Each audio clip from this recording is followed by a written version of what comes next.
날이 매우 더워졌는데 여러분들 건강하시죠? 뭐도 안 걸리는 이 여름 감기에 제가 계속 지금 힘들어하고 있는데 여러분들 더위에 건강 유의하시고 그럴 때일수록 더 좀 활기차게 일상을 잘 살아가서 여러분들이 건강하고 힘이 있는 그런 시간들이 되었으면 좋겠습니다. 여러분들은 인생에서 성공 경험이 좀 많이 있는 편이십니까? 아니면 실패 경험이 더 많은 편이십니까? 성공이라는 말을 던지자마자 제게 여러 가지 이런 마음들이 이렇게 올라오더라고요. 근데 여러분들이 성공이라는 그런 것들이 때로는 우리에게 좋은 어떤 자존감을 키워주고 자기에 대한 어떤 좋은 도전의 어떤 기회가 되기도 하지만 잘못된 성공 경험은 자기 자신을 어떤 부적절한 마음을 자꾸 키우게 되죠. 그래서 오히려 교만하고 사람을 이렇게 보기보다는 자기의 어떤 성공 경험에 취해서 사람들을 함부로 대하는 그런 경우들을 우리가 볼 수가 있습니다. 오늘 예수님의 제자들은 하나님 나라에 합당하지 않은 제자들의 태도를 통해 여러분들에게 주님께서 제자로서 합당한 자세가 뭔가, 적합한 것, 정확하게 이러한 삶의 태도를 갖고 살아가야 된다라고 우리에게 말하고 있다는 것입니다. 오늘 말씀의 제목을 같이 한번 읽어보겠습니다. 시작. 네, 우리는 합당한 태도, 합당한 다양한 것이 있겠지만 오늘 우리에게 지금 강조하고 있는 것은 시간인데 바로 지금이라는 겁니다. 은혜 내일 받으면 되지. 다음 주에 좀 더 집중하면 되지. 오늘은 좀 피곤하니까 좀 쉬어가면 되겠다. 늘 우리는 무엇인가 이유와 핑계와 다양한 것들을 갖고서 지금 이 순간에 하나님이 주시는 은혜보다는 내 삶의 어떤 문제들을 빨리 해결하고 싶어 하는 것들이 훨씬 많이 있습니다. 그래서 오늘 주님은 우리에게 합당하다는 게 무엇인가, 하나님 나라의 가장 적절한 삶이란 무엇인가를 오늘 우리에게 알려주고 있습니다. 우리가 지난주에도 성경에서는 공간이 참 중요하다고 했습니다. 우리에게도 이 공간이 중요하잖아요.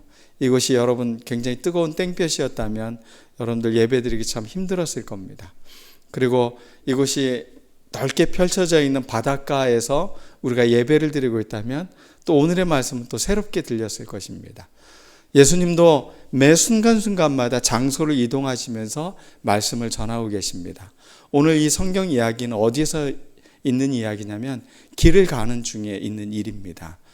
지금 예수님은 이제는 예루살렘에 올라가야 될 때구나라고 생각을 하시고 그런 계획을 갖고서 이제 예루살렘 행으로 갈릴리에서 이제 사마리아를 지나서 예루살렘으로 가시려고 하는 과정 가운데 있는 것입니다.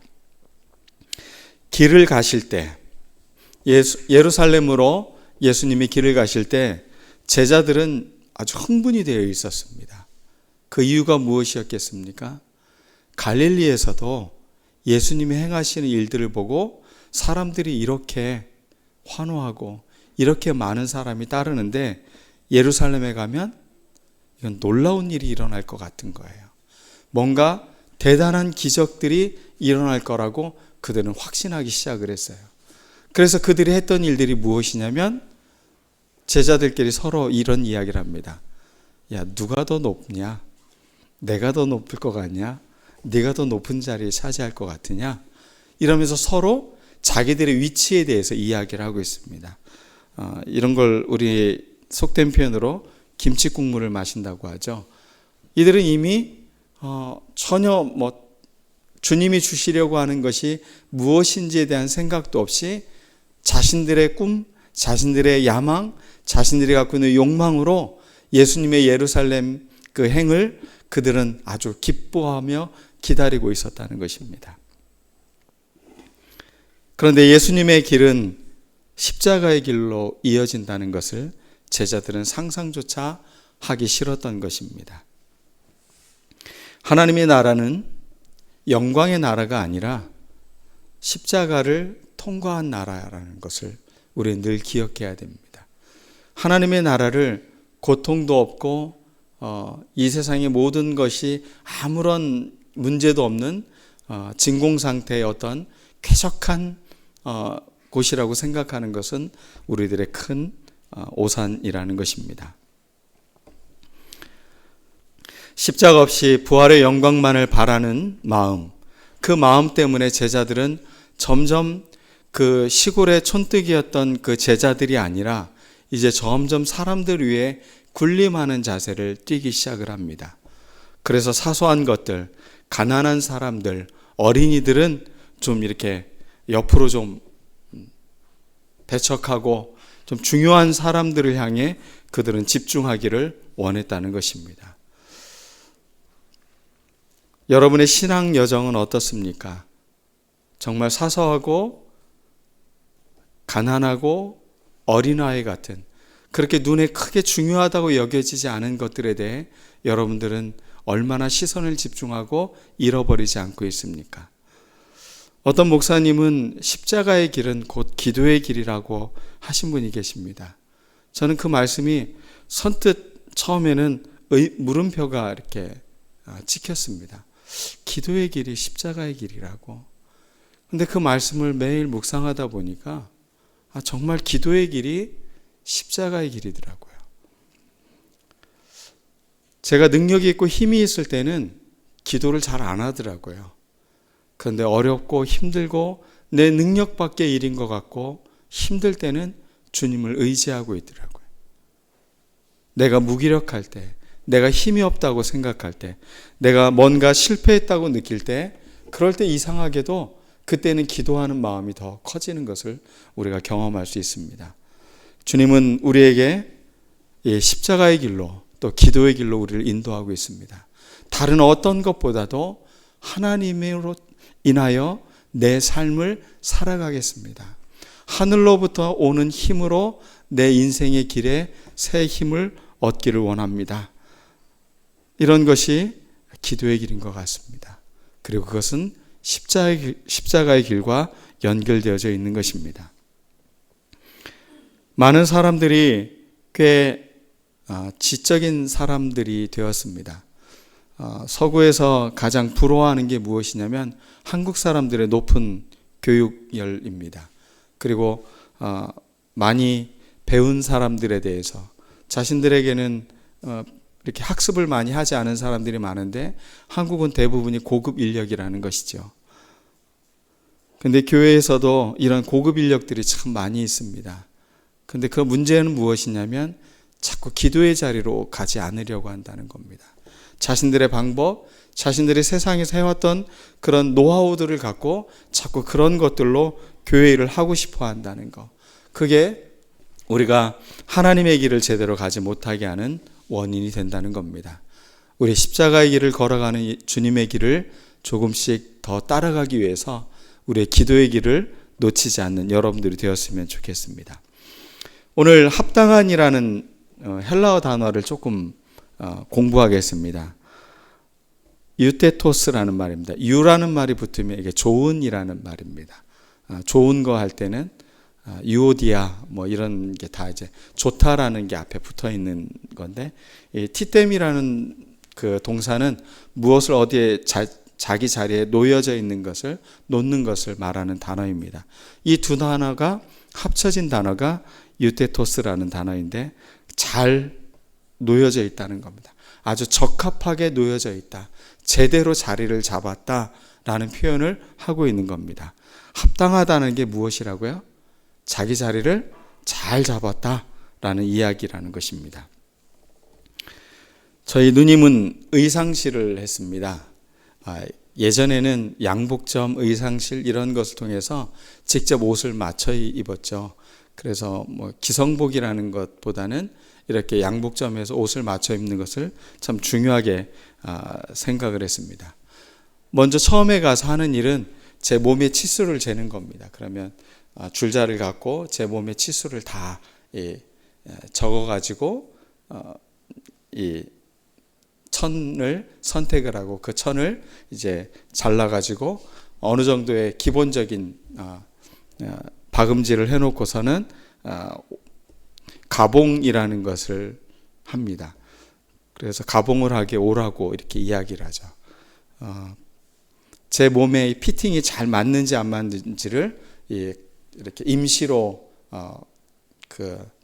바느질 해놓은 것을 이제 입고 제 옷에 이제 떠 있는 부분은 어디 있는지, 잘 맞는 부분은 어디 있는지, 좀 타이트한 부분은 어디 있는지를 이제 조절을 하는 겁니다. 그럼 이런 바늘 같은 걸로 이렇게 해가지고 나중에 이제 이걸 이제 박음질을 해서 정확하게 옷으로 만드는 것입니다. 몸에 딱 맞게 본격적으로 재봉질을 하기 전에 하는 것처럼 우리에게 과연 내가 하나님 나라에 가장 합당한 삶을 살아가고 있는가? 한번 우리 자신들이 한번 피팅을 제대로 해봤으면 좋겠어요. 이 합당한이라는 단어를 영어 성경에는 피팅이라는 단어로 번역을 하고 있습니다. 얼마나 잘 들어맞는가라고 표현하고 있는 것입니다. 여러분들이 얼마나 신앙생활이 하나님 나라에 잘 들어맞는 삶으로 내가 살아가고 있는가 한번 생각해 보았으면 좋겠습니다. 히브리서에 보면 6장 7절과 8절에 보면 똑같은 단어가 기록되어 있는데 여기는 이런 글로 기록되어져 있습니다.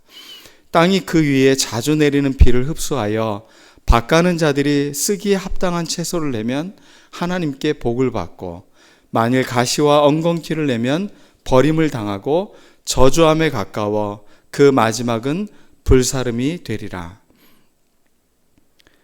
땅에 하나님께서 비를 내려서 식물들이 자라게 하는데 어떤 것들은 쓰기에 합당한 채소를 내지만 어떤 것들은 가시와 엉겅퀴를 내서 정말 쓰임이 될 만한 것들을 가로막고 있다는 것이 있다는 겁니다. 합당하다는 게 무엇일까?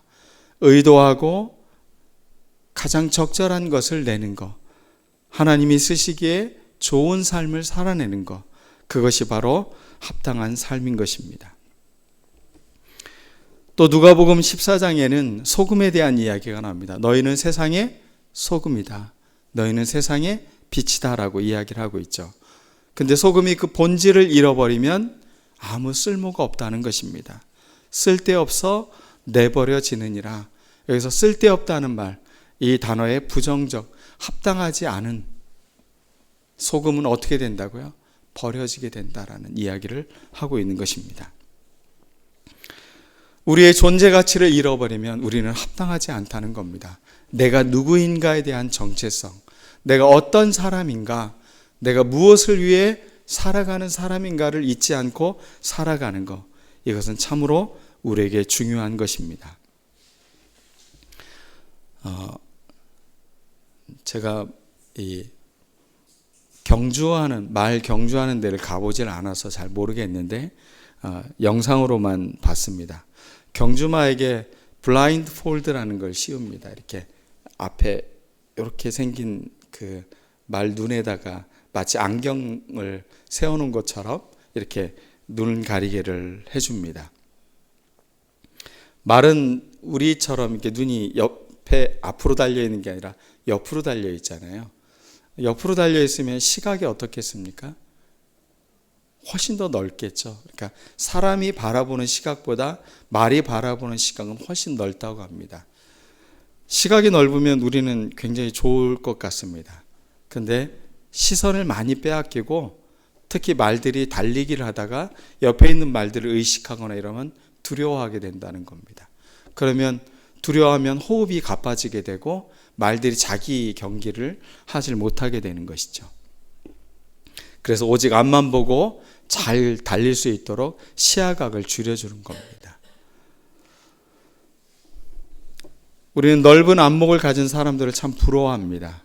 그런데 중요한 순간에는 우리에게 집중이 필요한 것입니다. 넓은 안목이 필요한 것이 아니라 그것에 집중하는 필요가 있는데 오늘 성경이 우리에게 말하고 있는 게 바로 이 집중력에 대해서 말하고 있는 것입니다. 하나님 나라에 대해 우리의 시선이 다시 한번 고정되고 집중되어져서 우리의 삶의 의미, 내가 무엇을 위해 살고 있는지, 우리가 어떻게 삶을 살아갈 때 가장 아름다운 삶을 살아갈 수 있는지를 우리에게 알려주고 있는 것입니다. 사람들이 살아가는 데는 인간적인 도리를 다해야 됩니다. 예를 들면 부모의 장례를 잘 치러야 됩니다. 또 세상적인 성공도 어느 정도 거두어야 됩니다. 또 나하고 친했던 사람들하고는 인사도 잘 해야 됩니다. 만약에 내가 그 사람과 헤어져야 되면 작별 인사를 하고 또 아쉬움을 갖고 그런 인사를 해야 됩니다. 뭔가 우리는 우리가 했던 일들에 마침표를 찍기를 참 원하고 있습니다. 가끔은 기도하려고 기도의 자리에 이렇게 앉아 있으면 그날 제가 하루 종일 했던 일들이 자꾸 머리에 이렇게 떠오를 때가 있어요. 하나님을 향해 집중하기 위해서 하나님께 기도하기에 왔는데 내 삶의 일에 너무 집중되어져 있으니까 하나님께 집중되지 못하는 나의 모습을 볼 때가 있습니다. 우리의 포커스를 하나님 나라에 맞추라는 겁니다. 주님을 따르는데 우리의 삶의 우선순위를 두라는 것입니다. 여러분들 쟁기를 요즘은 갈지 않잖아요. 트랙터로 다 쟁기를 갈고 있는데 예전에 이 쟁기를 갈 때는 소나 또 본인들이 이렇게 쟁기를 갈아야 됩니다. 밭을 가는 사람이 이 쟁기를 들고서 밭을 가는데 앞을 보지 않고 자꾸 뒤 잘 갈아졌나 이렇게 뒤를 자꾸 쳐다보면 어떻게 되겠습니까? 네, 나의 앞에 있는 밭 고랑은 이제 완전히 엉망이 되어버리는 것입니다. 우리가 인생을 살면서 이런 경험들이 사실 많이 있습니다. 자꾸 뒤에 있던 일들에 매여서 내 삶의 지금의 순간을 제대로 살지 못하는 것. 예를 들면 나는 우리 엄마 아빠 때문에 상처를 많이 받았습니다. 나는 누구 때문에 굉장히 고통 가운데 있었습니다. 난 누가 이런 것 때문에 내 삶이 다 망가졌습니다. 자꾸 뒤를 보느라고 지금 이 순간 내 삶을 축복하며 이끌어주고 있는 하나님의 손길을 자꾸 놓치고 있다는 겁니다. 과거에 매여져 있는 것. 자꾸 과거를 돌아보는 삶이 지금의 나의 삶을 정확하게 살지 못하게 만드는 이유가 된다는 것입니다. 그러면 하나님 나라에 합당하지 않은 태도들은 어떤 것들이 있는지, 잘못된 기대감으로 가득 찬 모습은 무엇이 있는지 오늘 말씀을 통해서 몇 가지를 좀 살펴보려고 합니다. 첫 번째, 예수님의 제자들이 46절과 48절에 보면 누가 더 크냐라는 변론이 일어나고 있습니다.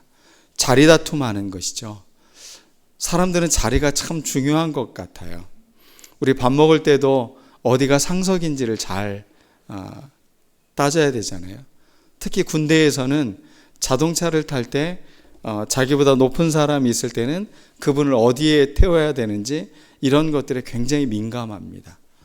그것은 사람들의 관계 속에서 예의 범절 이런 것들이 중요하기 때문에 그러겠죠. 그러기에 사람들은 좀 더 대접받고 좀 더 인정받는 더 높은 자리, 더 우위에 서고자 하는 마음들이 많이 있습니다. 근데 놀랍게도 그렇게 우위에 서려고 하는 사람들의 눈에는 자기보다 높은 사람들만 보이지 자기보다 낮은 사람들이 보이지 않습니다.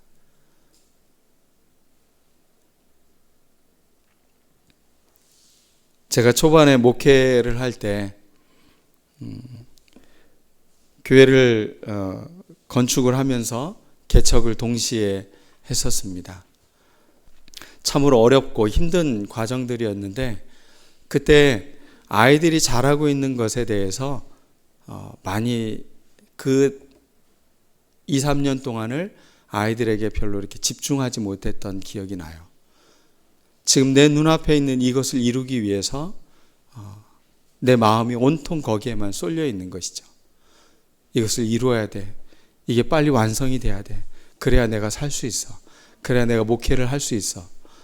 이 마음 때문에 아이들을 또 주변에 있는 사람들을 잘 보지 못하는 경험들이 있었습니다.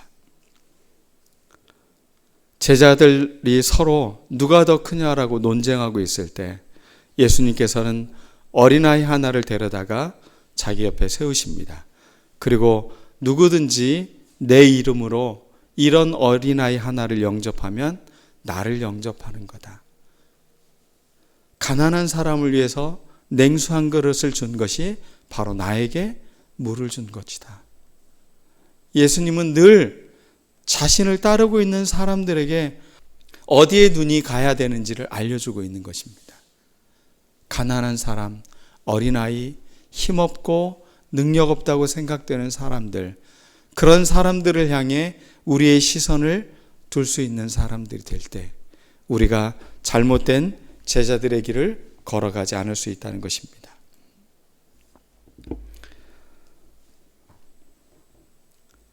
누구든지 나를 영접하면 곧 나를 보내신 이를 영접함이라.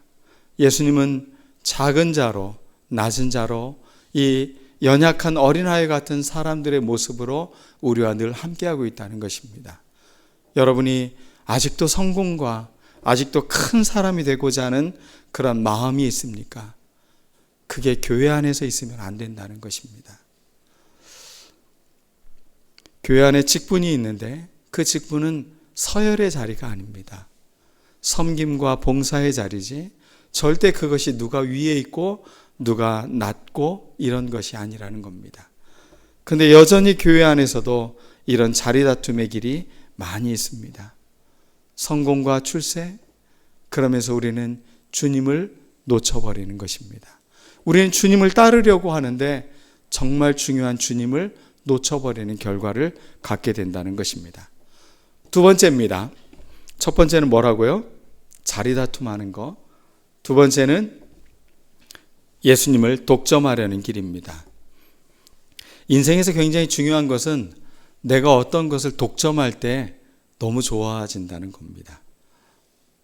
왜냐하면 그것은 나만의 것이기 때문에 그 독점을 했을 때는 굉장히 많은 것이 주어지죠. 요한이 예수님께 이렇게 이야기합니다. 49절 50절에 이렇게 나오죠. 주여, 어떤 사람이 주님의 이름으로 귀신을 내어 쫓는 것을 우리가 보고 우리와 함께 따르지 아니하므로 금하였나이다. 예수님, 제가 어떤 사람을 딱 잡았습니다. 우리를 전혀 따르지도 않는 사람이 예수님의 이름으로 귀신을 쫓아내고 있었습니다. 그래서 제가 너 절대 그러지 마라. 너 우리를 따르지도 않으면서 예수님의 제자도 아니면서 그런 일 하지 마라 라고 엄금을 했습니다. 라고 이야기합니다. 그때 주님은 전혀 의외의 대답을 하십니다. 너희를 반대하지 않는 자는 너희를 위하는 사람이다. 주님의 생각과 주님이 바라보고 있는 사람에 대한 이해와 제자들의 이해가 이렇게 크게 다릅니다. 여러분, 요한이 어떤 제자입니까? 예수님의 품 안에서 늘 있던 제자였습니다. 어찌 보면 예수님을 정말 사랑했던 제자였어요. 그런데 예수님을 그렇게 사랑했던 요한이 지금 예수님이 자기의 독점이 되기를 원했던 거예요. 신앙이 자기만의 독점이 되기를 원하는 거, 나의 하나님만 되기를 원하는 거, 우리에게만 구원이 있기를 원하는 거, 내가 믿는 것이 가장 스탠다드한 믿음의 길이라고 생각하는 것, 그것은 큰 착각이라는 것입니다. 나를 반대하지 않는 사람은 모두 다 너희를 위하는 자이다. 어느 교회 갔더니 찬송가를 부른다, 복음성가를 부른다 갖고 갈등을 하고 있더라고요. 주님을 반대하는 게 아닙니다. 그게 무슨 큰 일이 아닙니다. 기호의 문제일 뿐인 것입니다. 우리는 조금 신앙에 열린 자세를 가졌으면 좋겠어요. 개방적인 태도, 나만의 것, 내가 지금 하고 있는 신앙, 나의 믿음의 길, 그것이 정도라고 생각하는 오만함을 빨리 벗어야 된다는 것입니다. 독점이 아니라 우리 늘 열린 자세로 사람들을 바라보고 하나님의 일을 서로 협력하며 함께하는 길을 걸어가야 된다는 겁니다. 세 번째는 능력의 길입니다. 야고보와 요한이 예수님께서 사마리아를 지나서 이제 예루살렘으로 가시려고 하는데 사마리아 사람들은 굉장히 컴플렉스가 많은 사람들이었습니다. 혈통적으로도 순수한 혈통이 아니고 또 유대인들이 늘 자기를 이방인처럼 대하고, 그래서 사마리아인들은 늘 그러한 어떤 피해의식과 어떤 비난에 대해서 늘 안타까운 마음을 갖고 있는 사람들이죠. 근데 갈릴리에서 지금 이 사람들이 자기 마을을 지나서 예루살렘으로 가려고 하는 겁니다. 예루살렘 사람들은 지긋지긋합니다. 하도 우리를 잘못됐다고 말하니 예수님이 가는 길을 이들이 허락하지 않고 있는 것입니다. 그때 야고보와 요한이 이 상황을 바라보면서 이런 이야기를 합니다. 주여, 우리가 불을 명하여 하늘로 쫓아내려 저희를 멸하라 하기를 원하시나이까? 여러분, 이쯤 되면 예수님의 제자들 어떻습니까? 꽤 능력 있는 사람들 아닙니까? 이제 불을 내릴 수 있을 만큼의 능력 있고 기적을 경험했던 사람들이고, 실제로 그들이 복음을 전할 때 귀신도 내어쫓고 병들도 치유되었었던 경험이 있습니다. 능력이 많을 때 우리는 이렇게 사람들을 너무 가볍게 대할 위험이 많이 있다는 겁니다. 저는 무당들에게 가서 이렇게 점을 보거나 어떤 이런 걸 하는 걸 보고 좀 이해가 안 되는데, 물론 여러분들도 이해가 안 되시겠지만 다른 게 아니라 반말을 하죠. 가면 나이가 많건 적건 상관이 없습니다. 자기는 귀신의 힘을 입어서 말을 하는 거기 때문에 반말을 합니다. 능력이 있는지 없는지는 모르겠습니다. 근데 중요한 거는 인간의 기본적 삶에 대해서 사람을 대하는 태도가 잘못되어졌다는 겁니다. 여러분, 주님은 이 땅에 그렇게 능력이 많고 많은 치유와 기적을 일으키셨지만 사람을 대해서는 한 번도 그렇게 함부로 대하지 않으셨습니다. 이게 우리가 주님으로부터 배워야 하는 태도인 것입니다. 사람들은 늘 자기가 원하는 방식대로 되기를 원합니다. 그리고 거절을 하면 화를 내게 됩니다. 그리고 그런 것들을 불편함으로 받아들입니다. 그러나 주님은 제자들을 꾸짖고 계십니다. 혼내고 계십니다. 절대 그러지 마라. 예수님이 얼마나 화가 났으면 그들을 꾸짖었겠습니까? 너희들은 지금 내가 가려고 하는 길에 아주 기본도 지금 모르고 있는 것이다 라고 말하고 있는 것입니다. 그때 한 사람이 자원해서 예수님을 따르겠다고, 제자가 되겠다고 이야기를 합니다. 주님이 어디를 가든지 저는 쫓겠습니다. 그런데 예수님이 이 진지한 사람에게 찬물을 끼얹습니다. 여우도 머리 둘 곳이 있고 굴이 있는데 인자는 머리 둘 곳이 없다. 네가 생각하는 것처럼 내가 걸어가는 길에는 내 머리 둘 곳이 없는, 그래서 이것을 이렇게 번역한 분도 계시더라고요. 호텔이 아니다. 네가 따르려고 하는 길은 호텔이 있는 그런 길이 아니다. 아무것도 없는 척박한 길이라고 알려주고 있는 것입니다. 너 고생할 각오 되어 있니? 라고 물어보고 있는 거죠. 그때 이 사람은 어떻게 됐겠습니까? 고민했습니다. 주님을 제대로 따르지 못하는 것입니다. 이 사람은 자원을 했는데 또 한 사람은 예수님이 부르십니다. 너는 나를 따르라 라고 이야기합니다. 그러자 이 사람이 60절에 보니까 이렇게 이야기합니다. 59절에 보면 자기의 부친을 장사하게 해달라고, 허락해달라고 이야기합니다. 그럼 아버지가 지금 돌아가셨으면 이 사람이 여기 있겠습니까? 상황을 판단해 보면 아버지가 지금 돌아가셨으면 이 사람이 지금 예수님 앞에 있겠습니까? 그러면 아버지가 지금 어떤 상황이겠습니까? 아직 돌아가시기 전인 거예요. 언제 돌아가실지 모르겠지만 깊은 병이 들거나 아니면 노안이 돼서 생명의 어떤 위급한 상황 가운데 있는가 봅니다. 그래서 아버지를 장사 지내고 나는 주님을 따르겠습니다. 그렇게 할 수 있도록 허락해 주십시오. 사람들에게는 다양한 핑계들이 존재합니다. 인생을 살면서 여러분들 핑계 없는 적이 없잖아요. 다 이유가 있고 다 나름대로의 어떤 핑계거리가 있지 않습니까? 이 사람도 바로 그러한 핑계를 댔습니다. 아버지를 장사하고 그 다음에 주님을 따르겠습니다. 지금이 아니라는 겁니다. 지금은 주님을 따를 수 없다는 겁니다.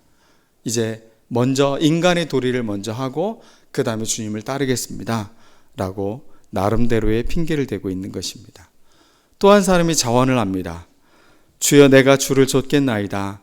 먼저 내 가족을 작별케 하소서. 우리가 인생을 살면서 뭔가 중요한 일이 있는데 부모님이 또 가족들이 반대하는 경우가 많이 있죠. 나는 이게 정말 내 길이라고 생각하는데 그 길을 걸어가지 말라고 반대하는 거. 저도 목회자로 헌신했을 때 저희 가족들 모두가 다 반대를 했습니다.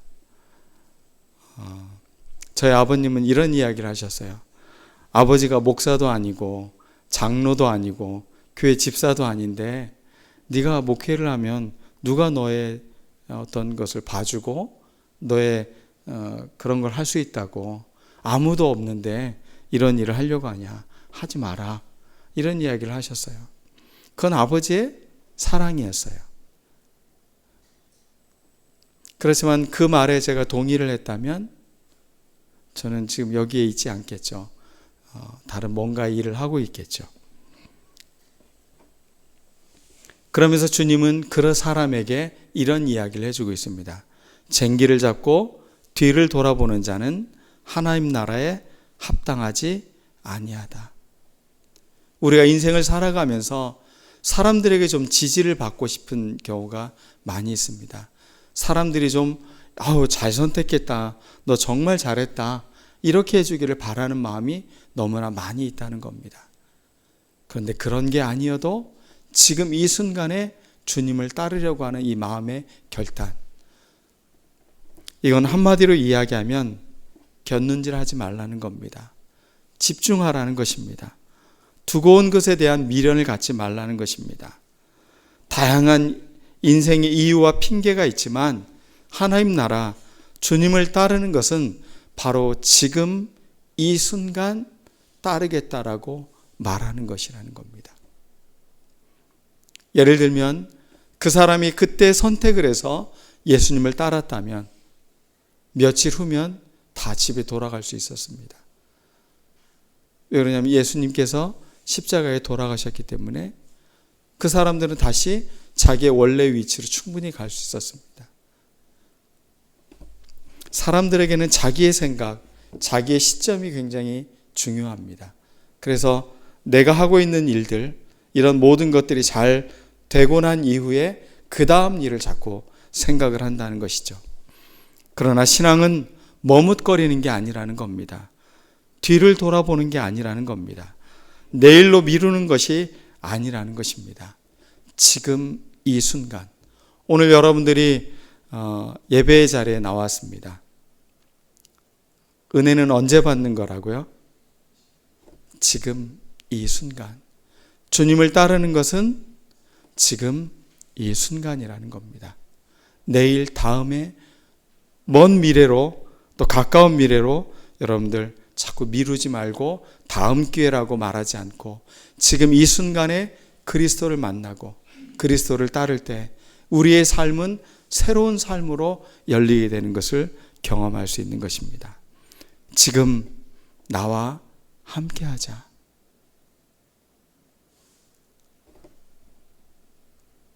저는 이 함께라는 단어가 참 좋아요.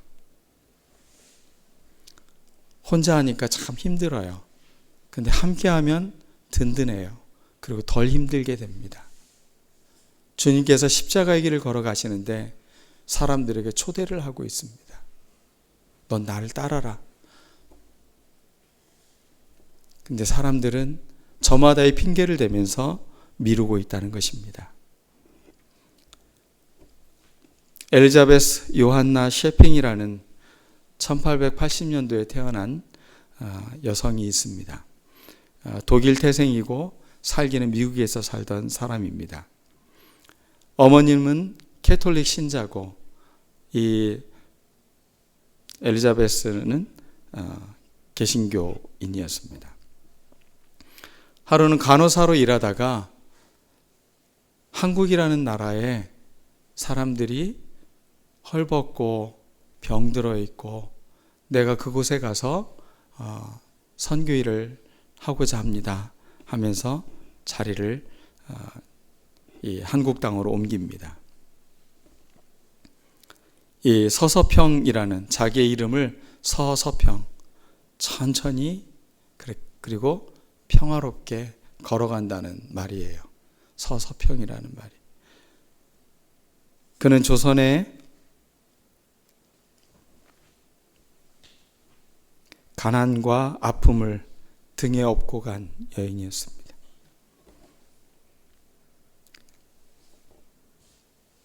그가 한 글 중에 이런 말이 있습니다. 성공이 아니라 섬김입니다. 저는 우리에게 똑같이 주님이 말하고 있는 것 같습니다. 너 인생에 성공하고 싶으냐? 아니다. 우리 섬기는 길이다. 이 길이 사람을 살리고 이 길이 정말 평화로운 길로 인도하는 거다. 사람들을 짓밟고 우위에 서려고 하고 성공하려고 하고 뭔가 잘 되고 싶고 그러면서 사람들을 차별하고 사람들을 함부로 다루는 그런 것이 아니라 바로 우리가 함께 섬기며 가는 길이다.